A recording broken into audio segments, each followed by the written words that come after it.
बिस्मिल्लाहिर्रहमानिर्रहीम अस्सलाम वालेकुम। स्टार्ट करते हैं आज का सेशन और आज के सेशन में हम मज़ीद बात करेंगे सूडो एलिमेंट्स के ऊपर।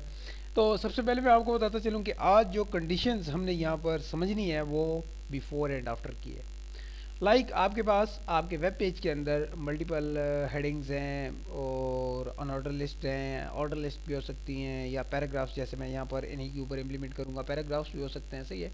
तो अब आप चाहते ही हैं कि जितने भी पैराग्राफ्स हैं उनके स्टार्टिंग या एंड के ऊपर कोई एक स्पेसिफिक कंटेंट इंसर्ट हो जाए। मैं यहाँ पर आता हूँ। वेरी सिंपल इसका जो है एक सिंटैक्स बहुत ही सिंपल है। यहाँ पर पी के बाद यहाँ पर आपने कॉलन, यानी कि P stand for paragraph, paragraph के बाद कॉलन, और यहाँ पर आपने बतानी है कंडीशन। मैं बिफोर करता हूँ, सही है। और बिफोर, बल्कि एक मिनट में इसको एंटर कर लेता हूँ, थोड़ा वाइडली नज़र आएगा यहाँ पर। सही है। अब यहाँ पर कंडीशन आप देख लें कि मैंने बिफोर की यूज़ की और इसके बाद मैं यहाँ पर कंटेंट इंसर्ट करने की कोशिश करूँगा। कंटेंट के बाद मैं यूआरएल दे देता हूँ क्योंकि मुझे एक इमेज इंसर्ट करनी है बिफोर। सही है।